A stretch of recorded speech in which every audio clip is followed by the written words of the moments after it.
Good morning, or I guess afternoon now, everyone. This is Sarah Keith with the Maryland MEP. We're just going to give it 1 or 2 more minutes just to let everybody join before getting started. So 1 or 2 minutes and we'll get set.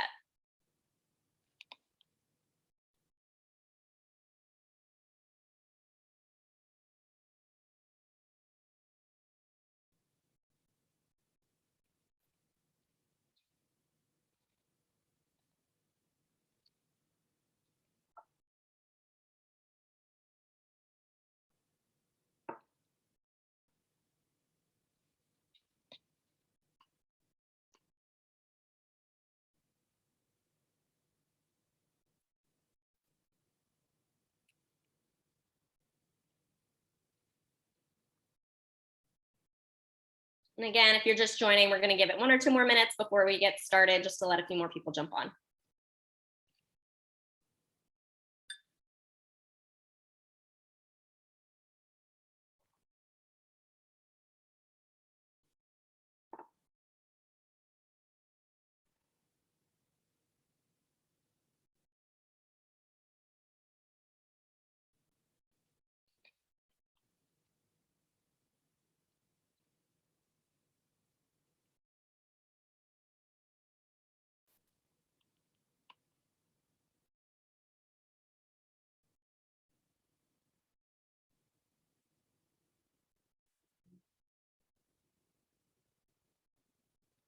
All right, good afternoon, everybody. Thank you for joining our webinar today.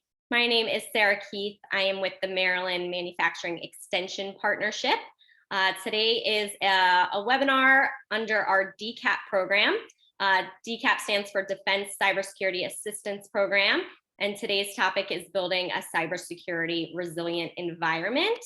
I'm going to do a couple of introductions here. Like I said, I'm Sarah Keith. I am the Cybersecurity Program Manager for the Maryland MEP. We have Yasmin from the Maryland PTAC with us today, as well as Frank from Ntiva.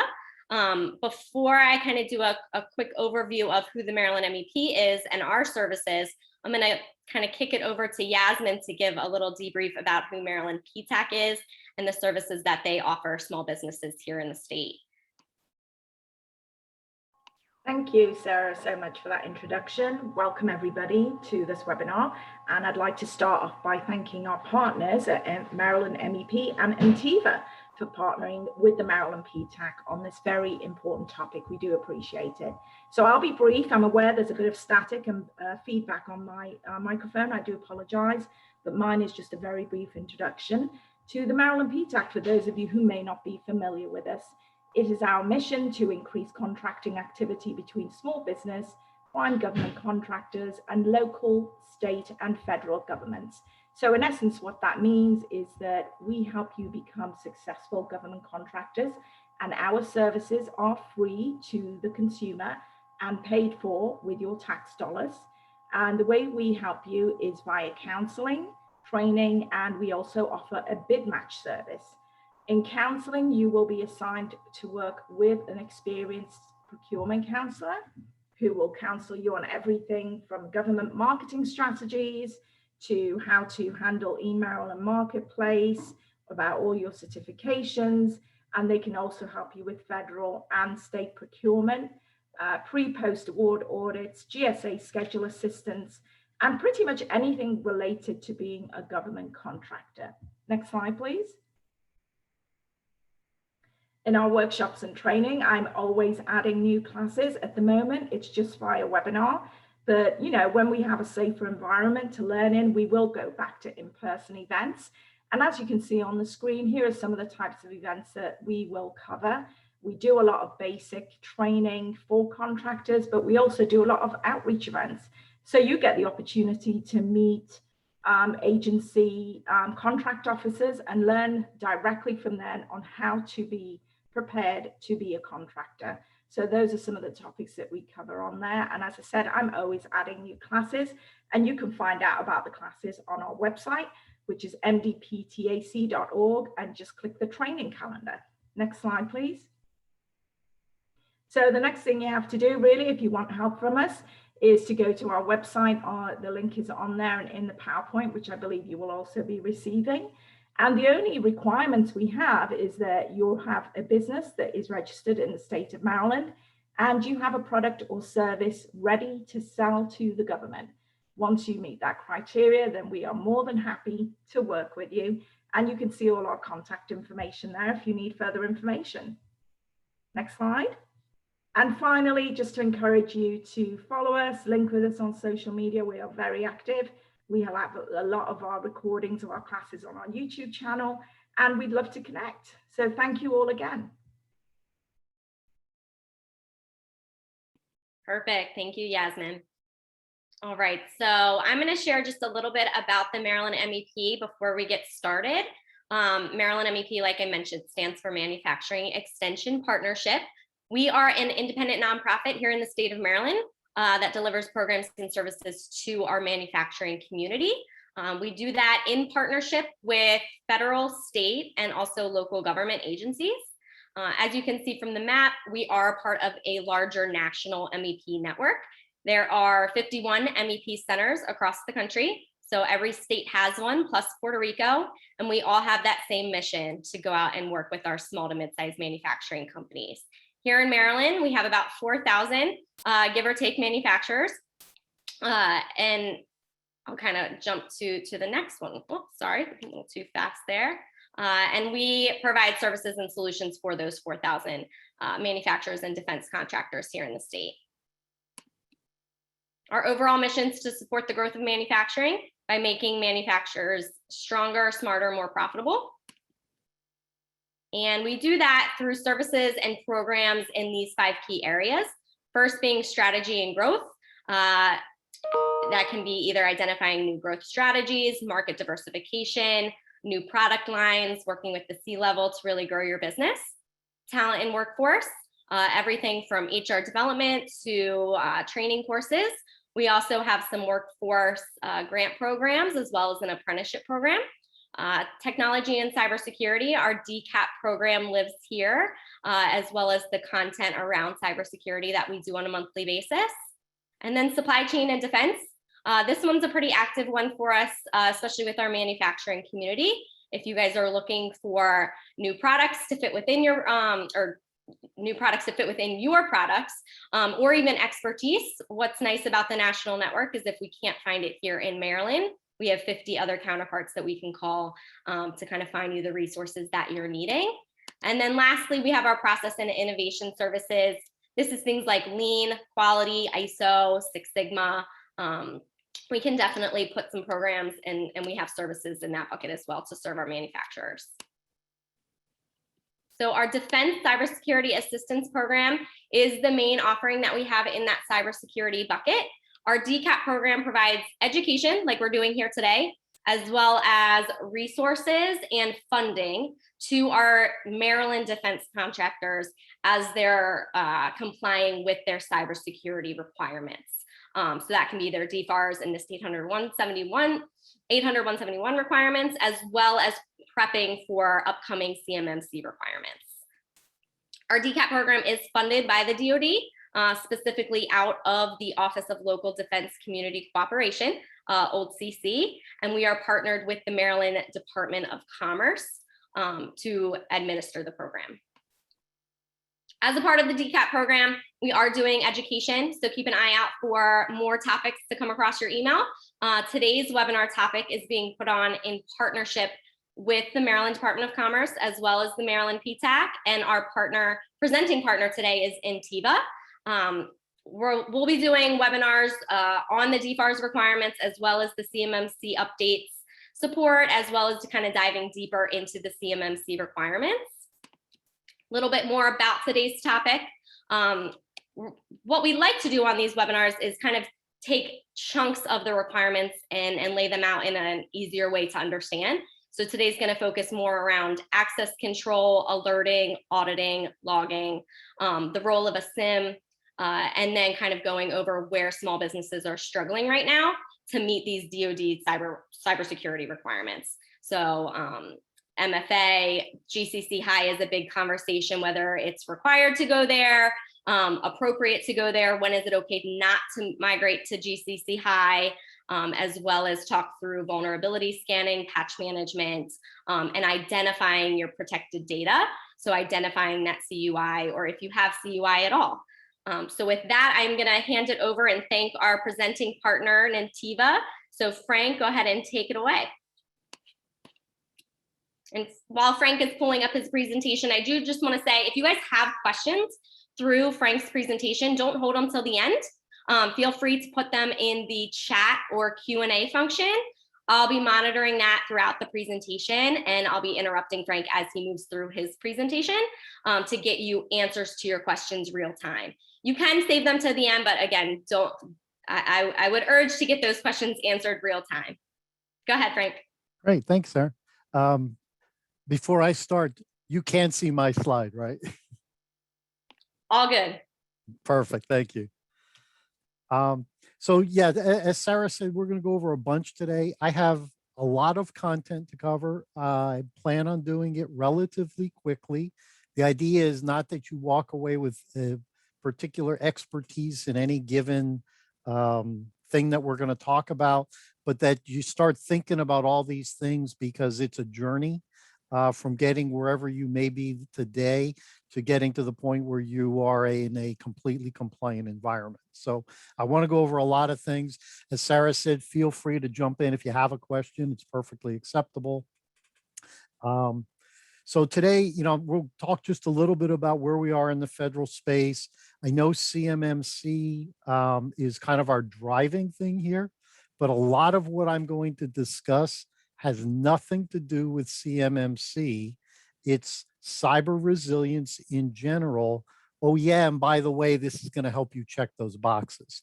So a lot of the things that we talk about and a lot of what's in the 171 and the CMMC are really things you should be doing anyway. There is a level of formality to what CMMC will eventually require that maybe you wouldn't otherwise do. But at the end of the day, you can't say that anything in this standard is a bad idea. I will talk about some things in general. I'll try to put them into the context of some of the more recent problems for all of us who have sat on the East Coast in a gas line. Ransomware should be first and foremost in our minds. Ntiva, by the way, is a managed service provider. We do managed IT, remote support, maintain your systems, maintain your security, do all those kinds of things. We're not Kaseya users, so we weren't affected by that last week. Otherwise, I'd probably be too busy to do this right now.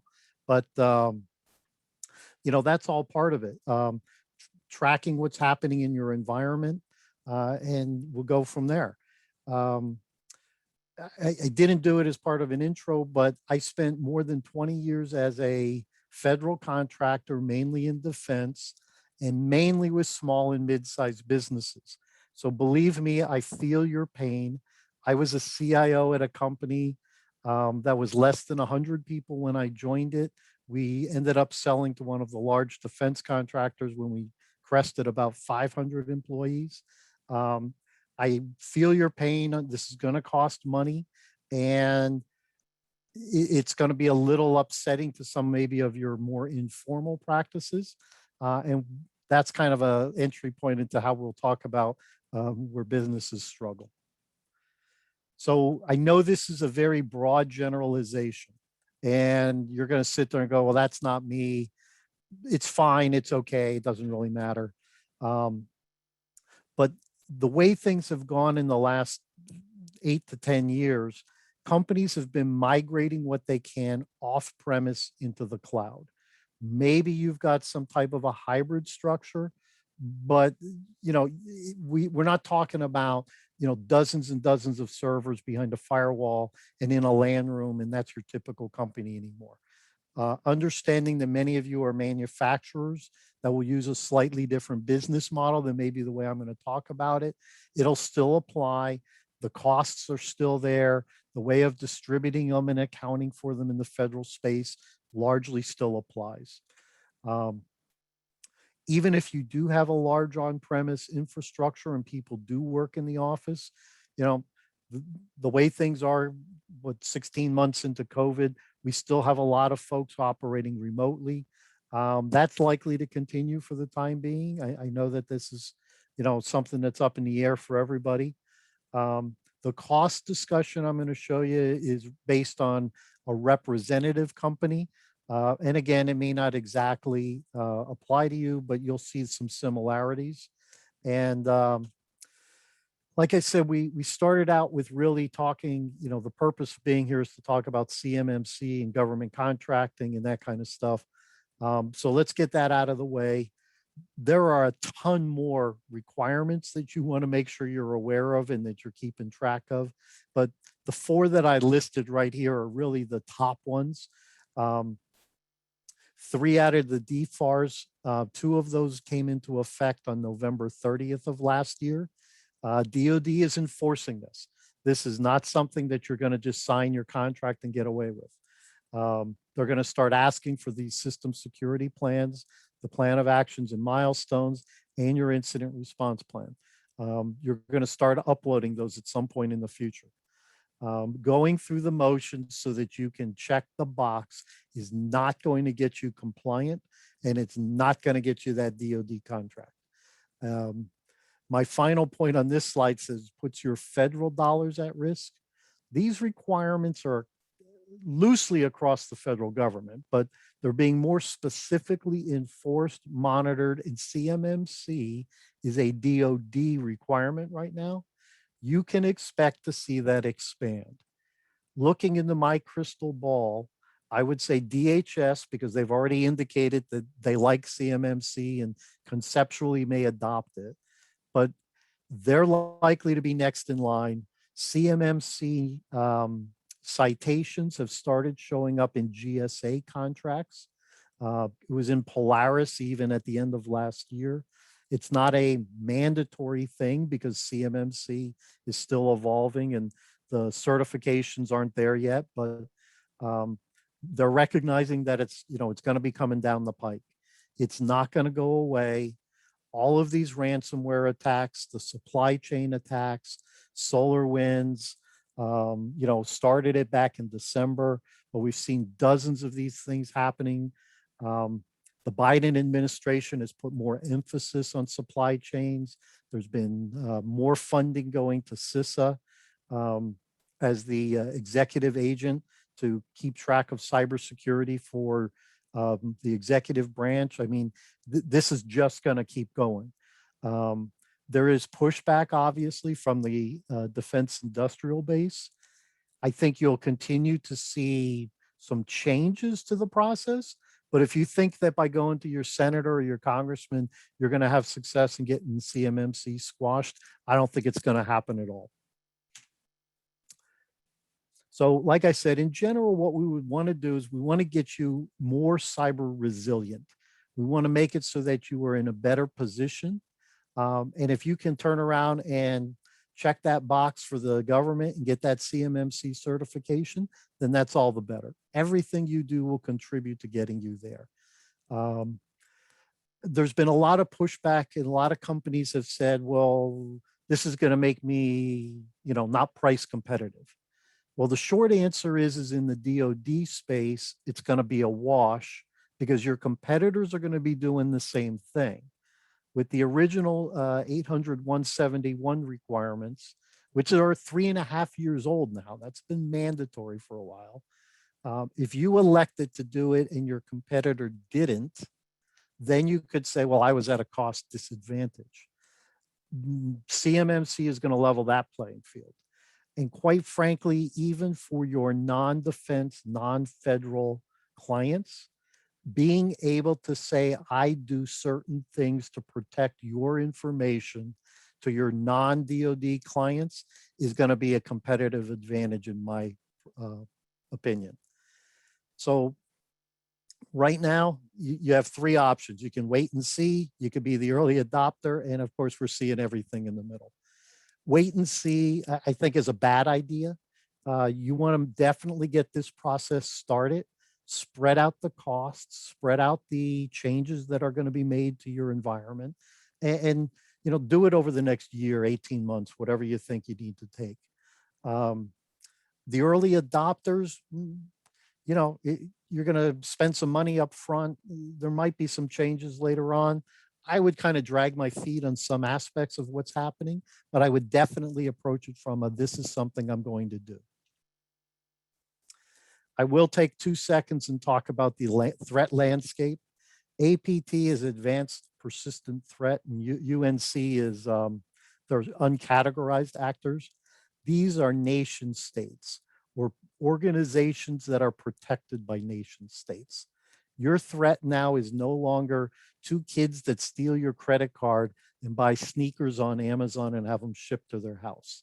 That's long past. That's the least of your worries. Russia and China are leading the pack.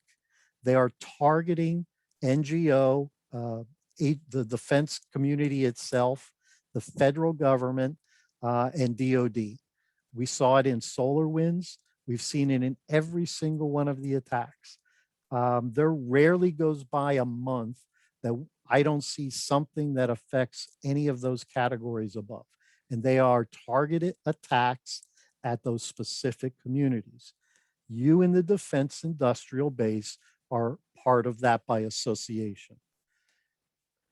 So ransomware kind of had a dip. 2020 was not a huge drop off by any means, but we saw a big dip in the fall because the FBI, along with Interpol and a lot of international cooperation, managed to get a bunch of the ransomware operators shut down, but it didn't last long. And our AAS is ransomware as a service, just like you see software as a service and everything else. These organizations operate mainly out of the former Soviet Union. They tacitly get protection and support from the Russian government. The SVR is allegedly involved with them.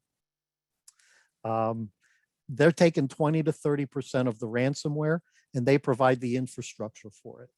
And just yesterday, I saw that now on the dark web, there are cases where ransomware operators are approaching criminal equivalents of venture capitalists, and they are taking investments in so that they can stand up big infrastructures. In return, they will pay a percentage of the ransomware they collect going forward. It created this new thing called the C2C marketplace, which is criminal to criminal. We all know about B2B. Well, now we got C2C.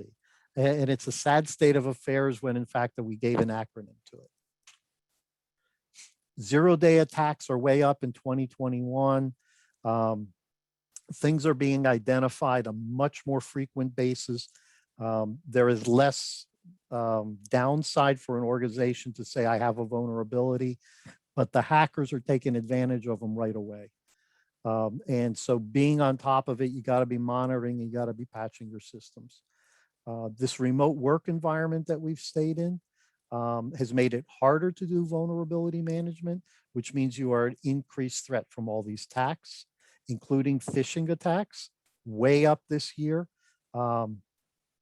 Not just focused around the pandemic and the vaccinations, but there's been a huge increase in fake Dropbox sites, AOL logins, DocuSign, all these things that you see on a day-to-day basis that are part of your working your business and interfacing with your customers. All of these things are being phished. And never underestimate insider threats and data leaks, whether they be intentional or not. So like I said, we're going to look at the thing differently. We want to kind of approach it so that you can have a more resilient environment. And at the same time, you're going to meet these compliance requirements. So access control is key to every single one of the compliance frameworks, be it NIST, the Center for Internet Security, ISO 27001, CMMC. It's all about knowing who is accessing your systems. As we've migrated out of these on-prem infrastructures and moving into the cloud, that's a lot harder to do. So I'll apologize in advance to those of you that are Macintosh and Apple-based environments. Most of the environments we come across are Windows-based. They previously would have had a domain controller on site. Well, they shut it down because they don't need it anymore. I've moved to the cloud. I have some industrial control systems on site. I have some other things, but nobody has to log into the AD anymore. That's not going to cut it from a compliance standpoint. Think about things like Azure AD and using Intune to do what you used to do with group policies. VDI is a virtual desktop infrastructure in Windows virtual desktops. These are viable options. And yesterday, Microsoft announced a new offering called Windows 365, which is a kind of the next generation of Azure desktop. Pricing wasn't really announced on it. My gut feeling about these things in general is that since you still have to manage your local devices, so you still have to buy computers to access these virtual computers, probably this is only going to be really cost effective for the smallest of businesses, but keep it in mind. It's something to consider as we move forward. If you do have some type of remote access capability, you still have some servers in the office, whatever it may be, absolutely use VPN or on all your VPNs and your applications, use multi-factor authentication wherever you possibly can. If you're in the O365 environment and don't have MFA enabled, I can only say shame on you. You should get that turned on as soon as possible. That is not because it's going to protect your users from, the way that they work, or it's going to provide anything super special, but it prevents the casual hacker from getting into your system and just gives one more level of protection. If you do have VPNs, the people that have VPN access should be limited. That should be only if they absolutely need it. Not everybody needs to connect to the office from home because of the cloud infrastructures you've deployed. Wherever you have it, if you're working in the DoD world, you've got to be using FIPS validated encryption. So get used to the idea, turn BitLocker on your laptops, use the FIPS option. I know people say there's some downsides to it. It's all true. But that will enforce some FIPS validated encryption, which is absolutely a requirement for CMMC. And you should never allow people to install a VPN client on their personal device and access company assets with it. That's just opening up, Johnny's kids who play Mimecast online every night, and that computer now is part of your internal network. Don't go there. Like I said, MFA limits a threat actor's ability to impersonate you and steal your intellectual property. If you enable it on O365, it doesn't be a huge inconvenience to your users. They're not going to have to MFA every time they use Outlook. It's only for that web access, and that's basically how the threat actors are getting access to it. That's how the business email compromise continues at such a great pace. People are logging into accounts, they're monitoring, they're picking up invoice numbers, they're picking up amounts associated with it, so that when they spoof the CFO and say, here's our new banking information, it's got real data behind it. And it's just tougher to spot. You should have some great accounting practices going on too, right? We're not going to accept ACH information that you email to us. It has to be updated over the phone. Verify anything that comes in like that. I mean, there's lots of checks and balances in place there. CMMC will require remote access. Will require MFA for virtually everything. Get used to the idea that to log into your laptop at home, you're probably going to want to have MFA enabled. So just get used to the idea. In DoD, you're all seeing that they use the CAC card. The CAC card along with the PIN is their multi-factor authentication. So that's how they're signing into the local machine. There's a lot of options for it. I mentioned briefly here Windows Hello for Business because you'll hear it come up as a viable option for MFA. There's some disputed opinions about whether or not it's true MFA. For CMMC purposes, it probably will be acceptable for most of the scenarios. So it's a relatively cheap way of implementing MFA, but that's going to kind of evolve as we go forward. This whole concept of work from home, it's not going to go away. Bring your own device policies should probably all be updated. You need a remote work policy as well. The Section 889 provisions are the parts that prohibit the use of ZTE, Huawei, and other equipment. People aren't allowed to use Kaspersky antivirus, right? You can't let them use any of those things.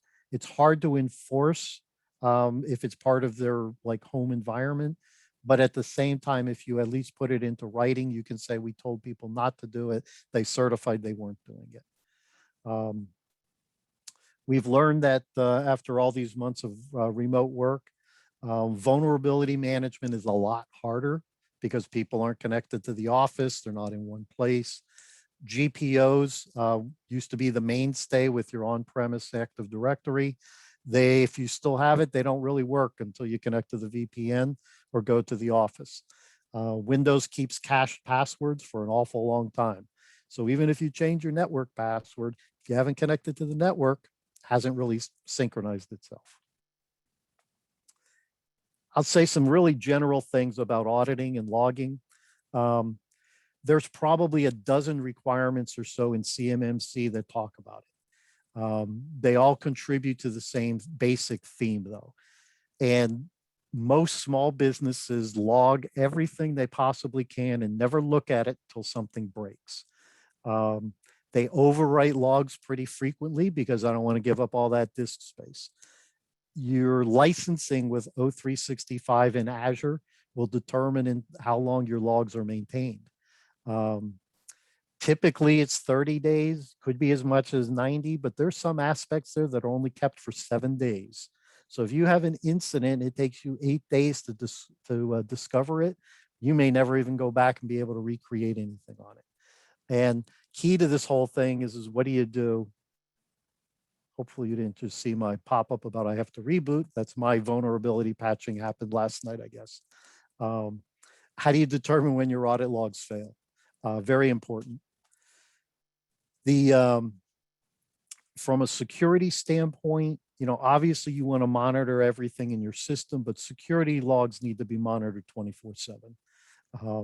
Everything should be logged, all successes and failures, because that's part of, being able to do forensics analysis.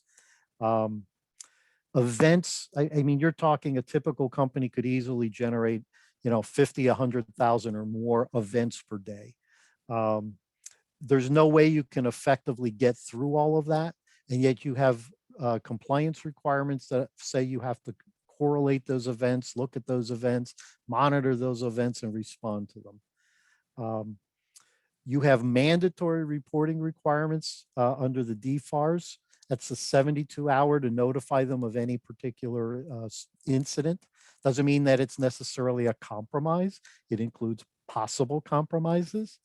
As part of that process, and this is also why you have an incident response plan, and to some extent, it's also part of your disaster recovery plan, but you need steps in there to determine how you're going to, and if you're going to report to law enforcement. And outside of DoD, you may have contractual requirements or regulatory requirements that require that you report to your clients, your employees, vendors, those kinds of things. Knowing what's in your environment, knowing what's on the home network, this is a really tough thing to do. Bring your own device, basically, if you think about it, now includes my Verizon or my Comcast internet connection at home. It's looking at your home networks and saying, how many computers do you have? Are they being protected? Is the work environment separate from the personal environment? The CMMC accrediting body and DoD have both made reference to. And I'll qualify this with the scoping guides aren't out. It's not been incorporated in a DoD instruction. There's nothing written down that says the home office is in scope for a CMMC audit, but they have said it in webinars. I'm going to just repeat it. There's been a tremendous backlash to this, but if you are allowing people to work from home and they may touch CUI, the home environment is subject to audit and in scope for CMMC. That includes things like you're in a separate physical environment with a locked door, you maintain a visitor control log, you've got all those kinds of things going. Don't shoot the messenger on this one, but be aware that this has come up and is being discussed. So I'll throw out a general type of solution that helps you with all of this log management problem, with this log monitoring, this reviewing and everything else. It's a general type of technology called security incident and event management.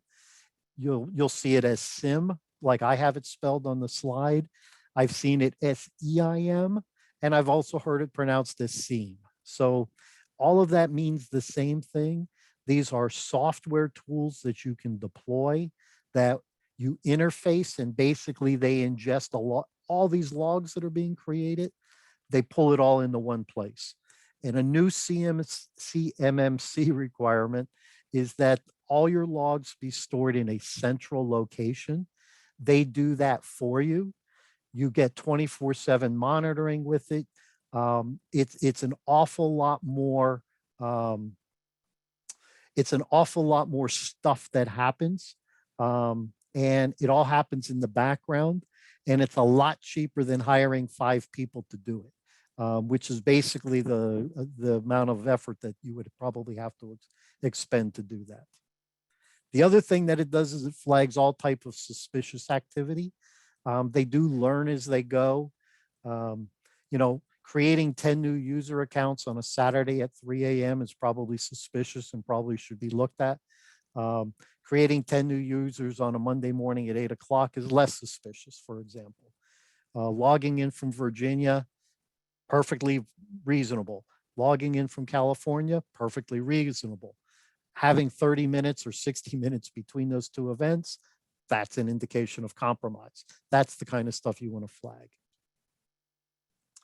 Now, this is a very general discussion and may not apply to you, but in general, this is what we've seen. NDIA has published a bunch of studies about where companies have struggled with compliance. We've seen this ourselves. I have done dozens of gap assessments for CMMC, trying to help companies come up with a punch list of things they should do. MFA, it's a relatively low cost, high impact, really good thing to do. You should have it everywhere. You know, all your personal accounts you should be protecting with MFA. And yet small businesses, medium-sized businesses have struggled with this. They have not rolled it out everywhere that they should. It's a problem on the local workstation if you're disconnected from the network.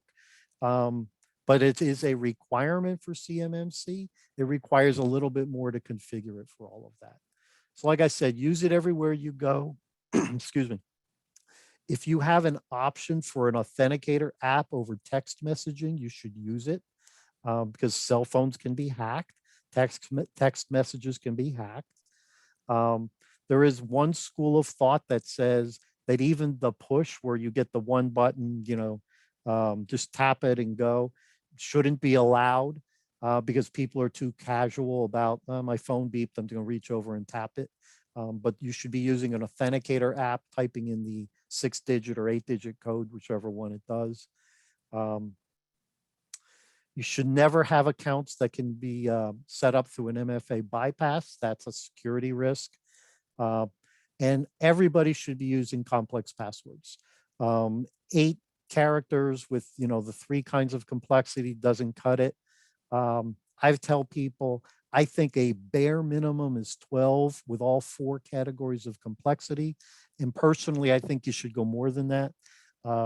I changed all my accounts to 17, and I use auto-generated passwords everywhere, and I use a password manager personally. Just because you're not paranoid doesn't mean people aren't out to get you. And sloppy passwords is one of the key ways that all of these attacks that have happened can all be traced to compromised credentials. Sometimes it's hacked, sometimes it's phished.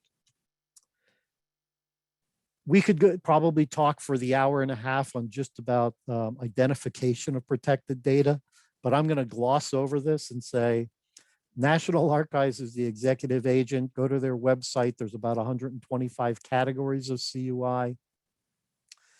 DOD announced, when they introduced CMMC, that they think 20% of the defense industrial base will need a level 3. The other 80% will use a level 1. Level 5 is like 80 companies, 80 contracts. I forget what they said, but statistically, that's a tiny, tiny percentage of what the defense industrial base is. Personally, I think they have it backwards. It's going to be 80% are going to require a level 3 and 20% can get away with a level 1. Part of that reason is because DOD is going to mark stuff as CUI out of abundance of caution. All the legacy SBU, FOUO, no foreign, the distribution statements, basically all of that's going to be collapsed. And DOD has said that all of those things are going to be considered CUI going forward.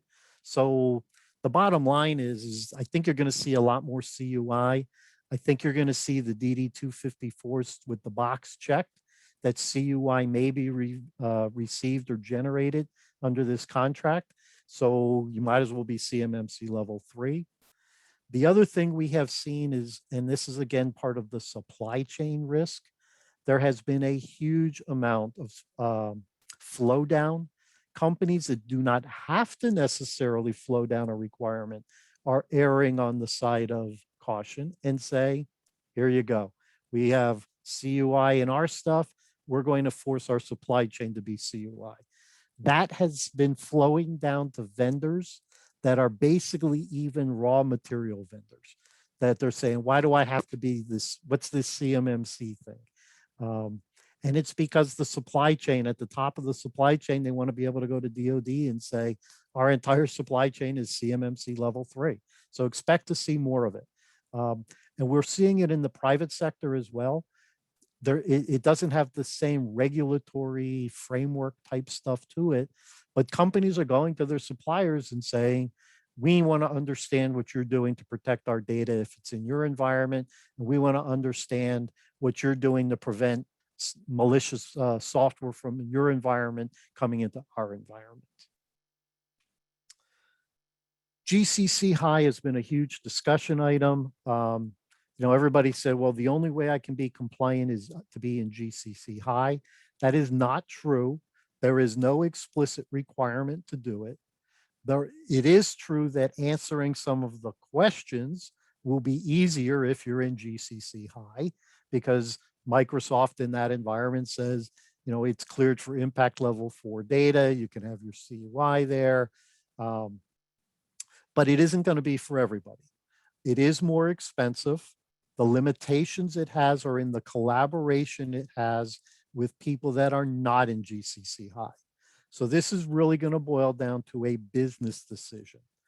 If your 99% of your business is with DOD and the organizations that you collaborate with in Teams and SharePoint and things like that are also in GCC-High, then it makes sense for you to be in GCC-High. If you have a lot of business with commercial entities or organizations that otherwise aren't going to be in it, then you may find it that it's better to be in the commercial cloud and do some other things to kind of put up the barriers and define your data enclaves for how you will store and process CUI. So that's why I said it's more of a business decision than anything else. You need to probably talk to somebody and get step through that, but it just really depends on your environment. So I wish I could give you a categorical answer on that, but the bottom line is this is one of those cases where it depends.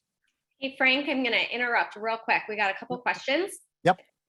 First one relates back to CUI. So question is, who is responsible for marking CUI? We've heard about the possibility of running into agencies failing to do so. So what is their responsibility as a contractor? Yeah, so the bottom line is that the government has the responsibility for correctly marking CUI before it gets sent to you. However, if it came to you and you go, this should have been marked or it wasn't marked correctly, it's now under your control. You still have a responsibility to mark it and control it appropriately. You may turn around and report to the person that sent it to you and say, hey, you sent this unencrypted, or it doesn't have the complete markings, or whatever it is. It's sort of your problem once it comes into your environment. Ntiva does zero business with the federal government. We do a lot of business with companies, though, that do business with the federal government, as well as lots of other regulated industries.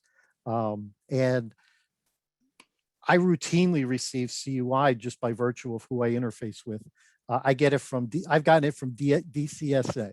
So the DoD agency that is responsible for marking and controlling and enforcing CUI sent me beautifully CUI labeled stuff. I mean, it had the U's on the paragraphs and the headers and the footers on the page and all that. And it came clear text, unencrypted, and the subject line of the email wasn't marked correctly. So the bottom line is that if it comes in your environment, be prepared, you have to maintain it. Okay, and the next question relates to GCC-High. So question is GCC-High's security architecture still grounded in the outmoded approach of protecting information?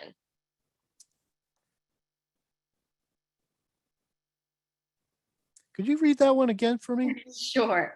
Is GCC-High's security architecture still grounded in the outmoded approach of protecting information? And these are coming in anonymous, so if you want to clarify, no. if you could, Frank, if you need some clarification, just that's so. The short answer is probably yes. Okay. You're looking at an entire environment. So I don't like to just simply say it's about the information in particular, because it still has it is FedRAMP High pending authorization. So the short answer is that it's going to comply with whatever FedRAMP High is. FedRAMP is not known for rapid changes. So yeah, the short answer is I think you're probably correct, but that the net effect of it is still, it's going to get you an easier answer for some of the questions when doing an audit. Okay. And then another one, I knew GCC-High would bring the questions in. So another question is, I was told GCC-High takes 3 to 6 months to deploy. For all that time, my business, which is a small business, must pay significant fees to consultants to plan for, manage the lengthy process and the process of decommissioning Office 365 or the G Suite, as well as the fees to onboard GCC-High. Yeah, so kind of a question there. Yeah, it can be a much more lengthy process. It's not always. It tends to be longer. Everything about it tends to be slower. You have less companies that can do your licensing. There's less companies that will work in it. If you're coming from the G Suite environment, it's probably even harder and it's going to take longer. But this even applies as if you're in O365 commercial right now. It's still a tenant migration. It's not maybe quite as complex, but it's not like throwing a switch and say my data is now in GCC-High. It still requires a full migration. Yeah, so it's the decision go, no go is definitely a big one for small businesses because it does take a lot of time. So one more question. They keep coming in around GCC-High, which we expected. With GCC-High, is it safe to say that CUI is still visible on my servers, where it can be compromised by attacks on the server or on the IT admins that have access to the accounts? Are user accounts still vulnerable to password attacks? So that's kind of a multi-part. User accounts are still vulnerable to password attacks. You still need to protect your environment. Um, there's still really every environment has that administrative threat problem. I have one slide later on that just talks real briefly about it, but um, the only people that can screw you over are people you trust, right? So if you don't trust your admins and that kind of thing, then, that's a separate problem. But yeah, they have administrative access. I mean, protecting that information is key. Um, what's different about the GCC environment from the commercial is that Microsoft on the infrastructure side is basically set up the same controls that you would want to enforce. So it's US based hosting, it's US persons. Um, they have background checks. The support model does not go worldwide. It's all in, to the US. Um, they guarantee certain physical separations, certain physical controls that may or may not be applicable on the commercial side. But, a password spray attack, if you have bad password policies, all of those things are still possible even in GCC-High. And then I'm going to do just the first part of that question one more time, just so we can hit on it. So with GCC-High, is it safe to assume that CUI is still visible on the servers where it can be compromised by attacks? Yeah, so it's still in if you're using SharePoint to store it or whatever it is, you still have to do the right access controls. You need to have the right stuff around it. And you need the right monitoring to determine if possibly there's a indicator of compromise where somebody is accessing something that they're not supposed to. Absolutely. All right, thanks, Frank. No more questions at this time, but keep them rolling in. All right. And separation of duties. So this is in part why you have more than one IT person. This is why the people that monitor the logs are not the people that make changes. This is why HR, contracts, your program managers, all these people are involved in determining who gets access to what. So while CMMC is clearly IT centric, it involves every aspect of your business. This is not just an IT thing. Use the very simple problem of establishing a new user. HR should do background checks. Before they get access to anything, they should be vetted. A program manager or somebody in contracts should say, our new hire is going to be working on these programs and needs access to this data, right? This is all the kinds of things that should be part of the process. Vulnerability and patch management. This is everything from Windows patches to server patches to firewall firmware. This is everything. This is a constant battle. If it showed up, I don't know if it came up on the presentation, but the little pop-up, our guys push patches now as frequently as every day to stay as current with vulnerability management as we can. A lot of the things that happened in 2021 to date, and this has been a busy year, some of those vulnerabilities go back years. These were not things that should have been exploited. They should have been patched years ago. The only way you can do this is to have an automated tool and have proof that it runs and verifies that it runs. And you need something that says, it failed here, we need to go investigate and do it manually. Vulnerability scanning is required under just about every single framework. I'll be the first to admit it has limited value, but you have to do it. It's a snapshot in time.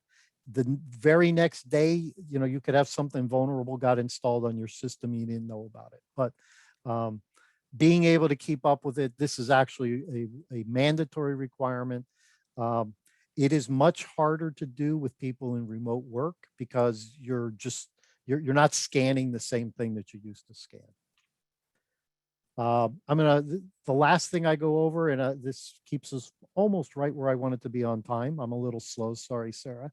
All of these costs associated with CMMC are allowable under the FAR. DoD has set up programs, ask Sarah about it, right? To help you defer the cost of some of these things. But the bottom line is this is becoming a pay to play environment. You must upgrade your systems. You must increase your resiliency, and it's going to cost money.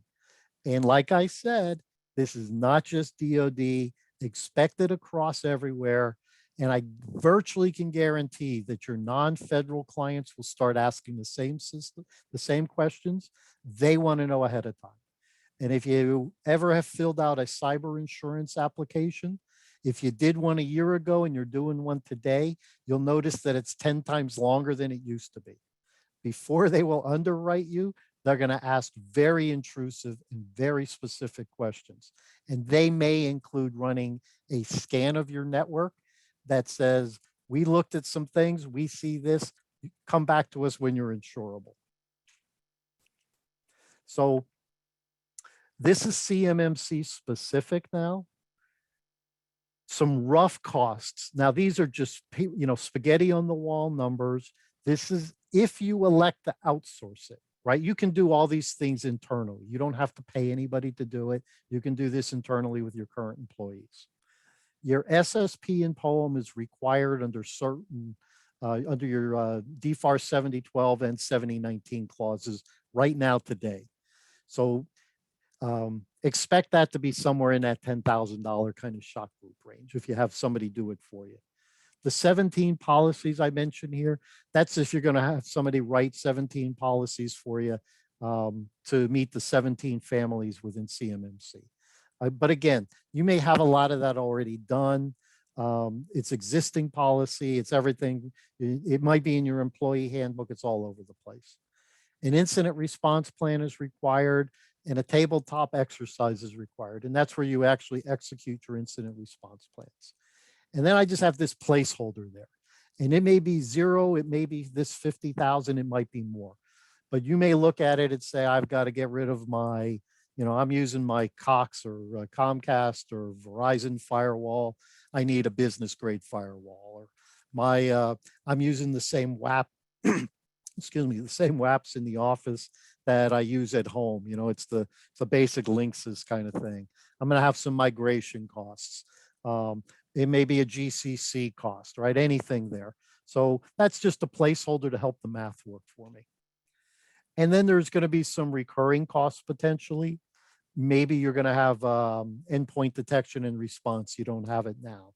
You're going to deploy a SIEM solution like we talked about. You're not using MFA. It's going to cost you a couple of bucks. You're going to change your Microsoft licenses, or you're going to add some other licenses. And you're going to do some employee training that's going to be part of your ongoing strategy. So all these things are recurring costs. Where I say client site, if you go, well, I don't really have a client site, but you may have a bunch of employees that maybe they have an email address, but they don't have their own computer. They're working out on the shop floor.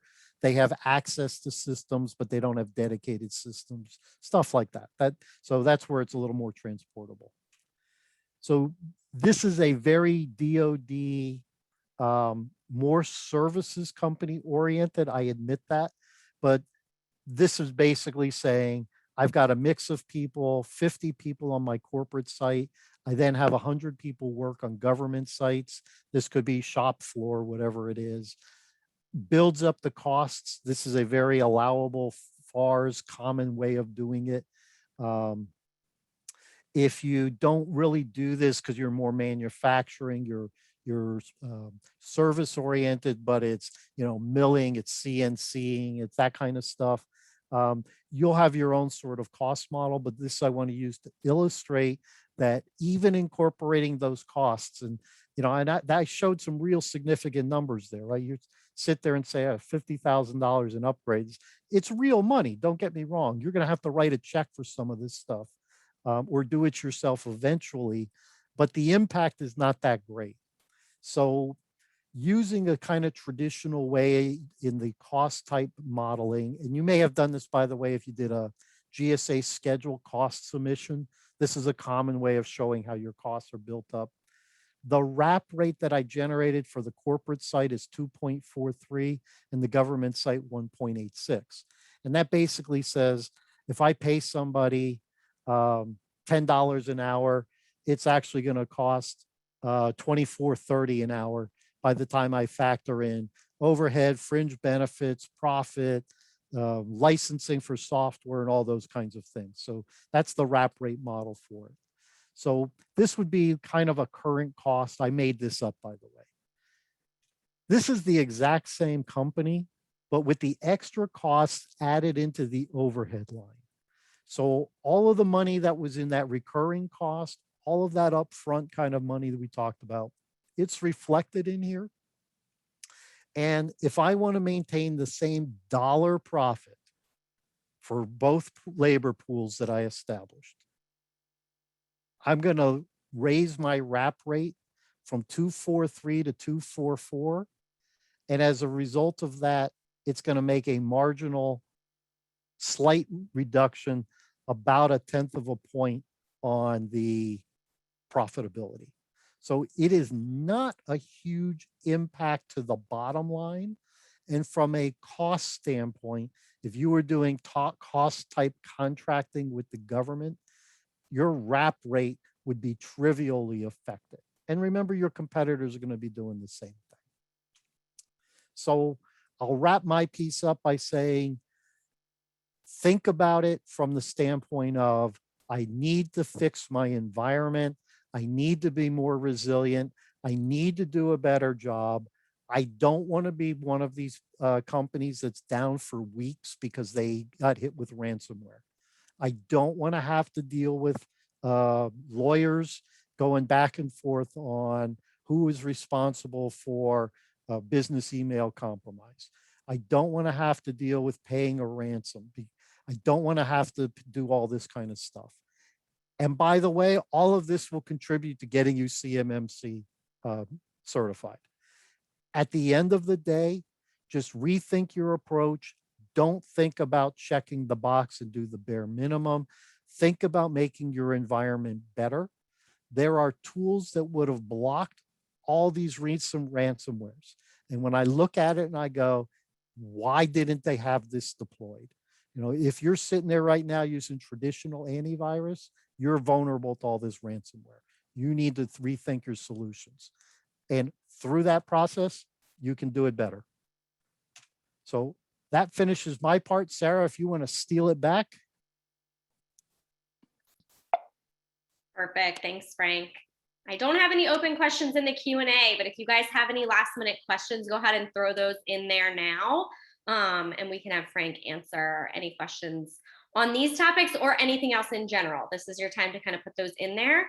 This is all of our contact information. If you guys have questions for the Ntiva team, you'll see John's email here. All questions can be directed at John. If you have any questions for Yasmin, definitely reach out. And then our team emails are listed here as well. So Frank ended with a conversation around the cost. We do have our DCAP program. We do education as a part of our DCAP program. But the flip side of DCAP is to provide some resources and funding for small businesses to bring the cost down to cover all of these requirements. So your DFARS requirements, 800-171, future CMMC requirements. And if you don't know where to start and you're looking for a resource just to get started to figure out where you're at today, definitely reach out to myself or Brandon. Our information's here. We do have a waiting list for our DCAP program, but we are still collecting applications. So if you're at all interested in going through that process to kind of have it structured for you, reduce the cost, work with Ntiva or any of our other awesome providers, definitely reach out. And I don't see any questions, so I'll give it just one more minute. I do want to thank Yasmin. Do want to thank you as well, Frank, for joining us today. I'm sure you guys will see their names again in upcoming webinars or hopefully in-person future events so we can see everybody. So going once, going twice. If you have any questions, feel free to send them via email. But I'll head and close us out for today. But thank you guys so much for joining, and we will talk to you soon. Bye-bye, everybody. Thank you. Bye-bye. Thanks, everybody.